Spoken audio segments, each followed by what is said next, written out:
If you are easily saddened by the thought of what your IBM future may look like, this video might not be for you. But at the same time, if you want to get a glimpse of what might be ahead in order to better plan for it, you will want to watch this episode to the end to learn how I cope with some very difficult situations near the end of my IBM journey. This IB Myositis channel has been a staple of IBM information since March of 2017 and welcomes all with inclusion body myositis and anyone wanting to learn more about inclusion body myositis or IBM. The intent of this channel was and still is to show how I have coped with my IBM that I can trace back to the early 2000s. There are episodes that look back to my days shortly after diagnosis up to today's condition with my functional rating scale score now approaching 0 after 20 years. Some may call my progression typical IBM, others hope they have a much slower rate of progression than I have experienced. IBM is a progressive disease, meaning it gets worse over time. That length of time has proven to vary among folks diagnosed with a skeletal muscle disease. There may be times when your strength may seem to be improving, but usually it's only the conditioning of muscles not yet affected by IBM.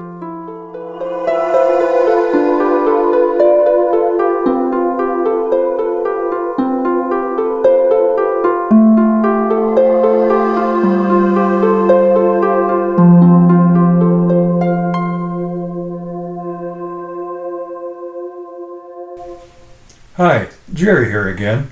In this episode, we'll be discussing my latest Functional Rating Scale score, or often abbreviated as FRS. If you are new to IBM and want more information about the Functional Rating Scale scoring of your own IBM, I recommend watching episodes 5 and 6 found on this IB Myositis YouTube channel.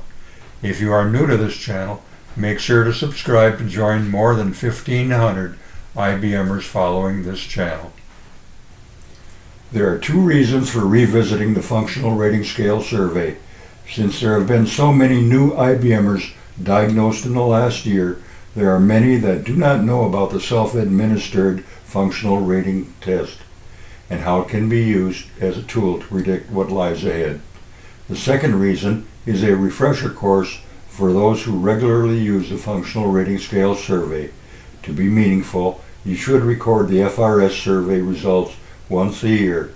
I record mine on or around my birthday every year and have been doing so since 2013.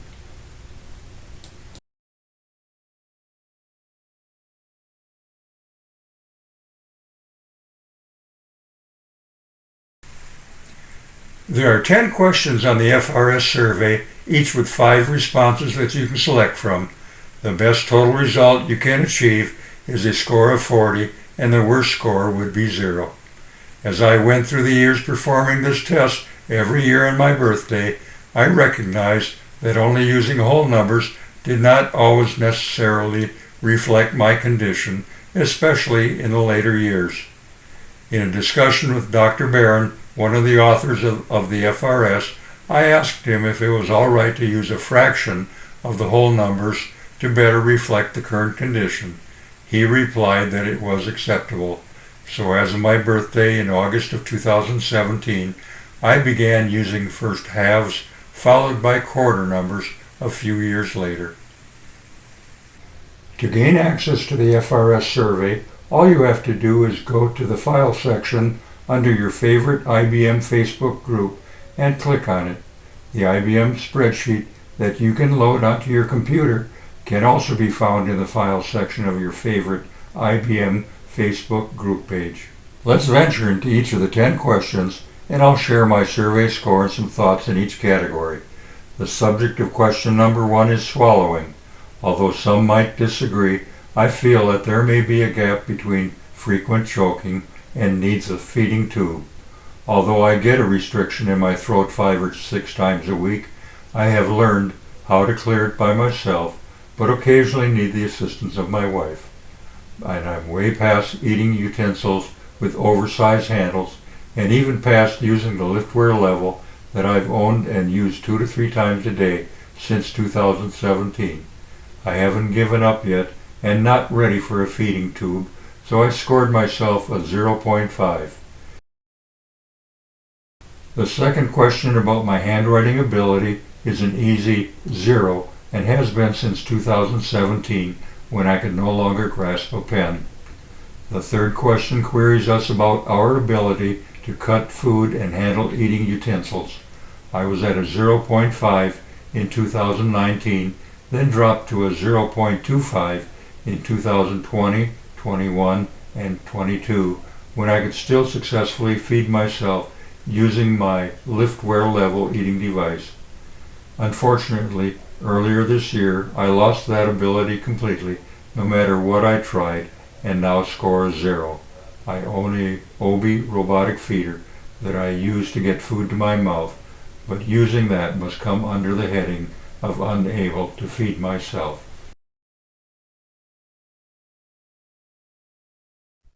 The fine motor task question got a score of 0.25, or in other words, I can't manage to do hardly anything with my arms and hands. My only movement with my arms and hands now rely on leveraging my arm over the side of my armrest and pushing down with my shoulders. But a pesky fly sitting on my nose or a mosquito on my arm will stay there until I can have someone else take a swat at them. The mosquito wins every time. The fifth question on the survey queries our ability to get dressed. My response is a score of 0, as I am completely dependent on my spouse or caregiver. Question number 6 has to do with hygiene, bathing, and toileting. At this point in time, my score is a 0, as I am completely dependent on my wife to wheel me into the shower with our sit-to-stand lift, setting me on a tall hip chair. I am dependent on my spouse to assist me in all my toileting needs also. I graciously gave myself a score of 0.25 in terms of question number 7, scoring my ability to turn in bed or adjust the covers. All that I have left at this time is pretty much dependent on gravity and leverage, assisting me to only attempt what I want done. I realize that the next step in this IBM progression will result in total inability to move at all. As you might all imagine, my ability to stand from a seated position in question number 8 remains at a 0. Question 9 surveys us about our walking skills. My current score is still a 0, as I have been power chair dependent for quite some time now. A few months ago, it became very difficult for me to leverage my forearm to get my hand on the joystick controller, and often my wife has to assist lifting my hand onto the controller after she turns the power chair power on. Losing function of your hands and arms means that when your hand is on the joystick controller, you more or less operate the chair with your upper body and shoulders, as your forearm and bicep muscles have lost all their effectiveness.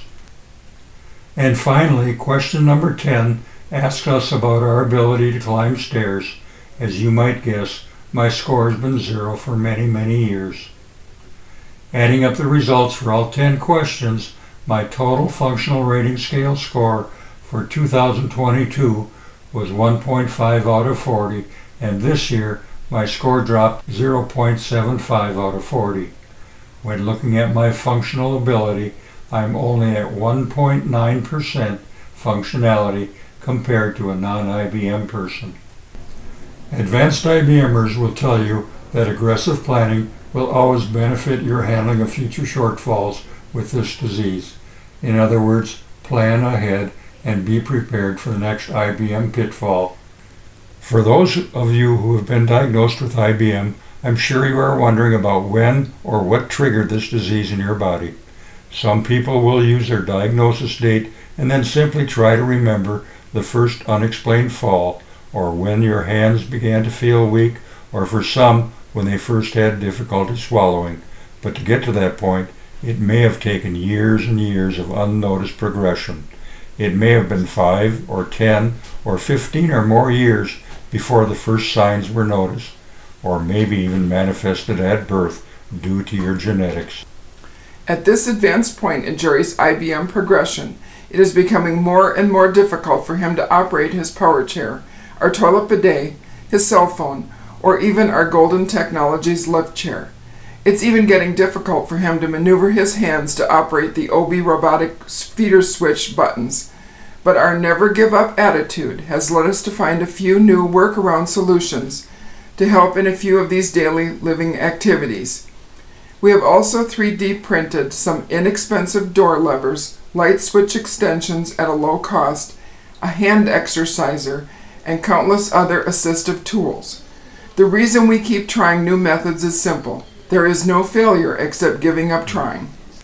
For every one of us that is nearing the FRS score of 0, there are thousands of IBMers out there that have previously surpassed that abysmal point in their IBM journey. Still, nothing about the IBM process is certain or applicable to everyone. The IBM journey has several milestones, but due to this disease variability, not everyone stops at all of them, and the length of time visiting each progression point along the way cannot always be calculated. So, when even at near an FRS score of 0, what are some of the ways that I've learned to keep going? Let's talk about turning on your power chair when you can no longer lift your hand into position to operate the joystick.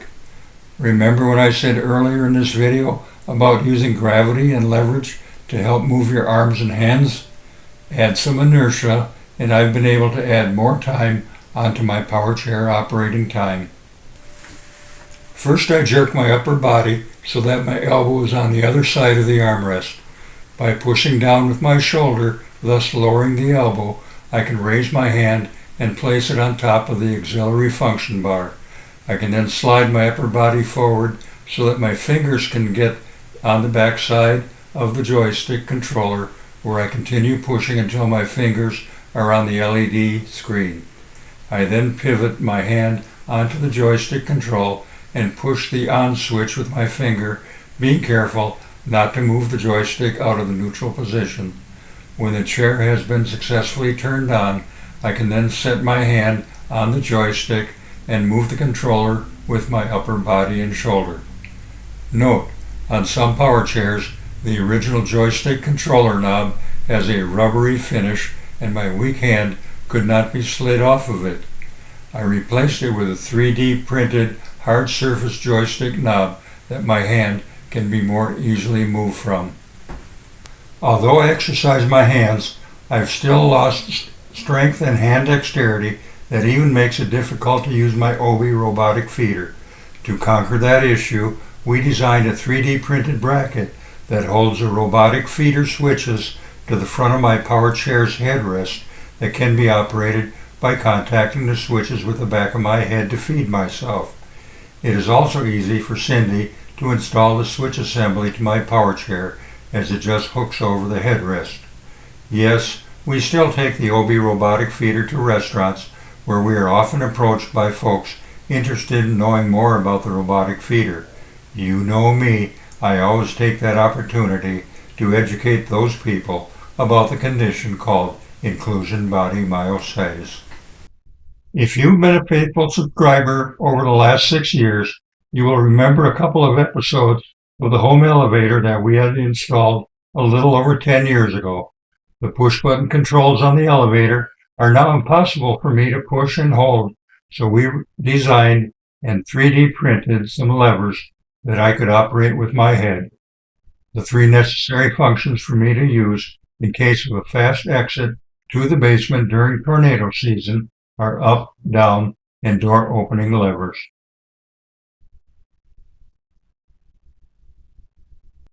As you move down your IBM journey, the quick fixes and workarounds don't become any easier.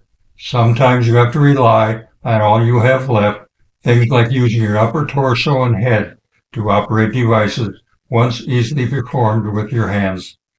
Although I would be a bit shy to do this in a public place, I do eat potato chips or popcorn snack by picking them up with my tongue to get them in my mouth. Yep, just like a dog would do.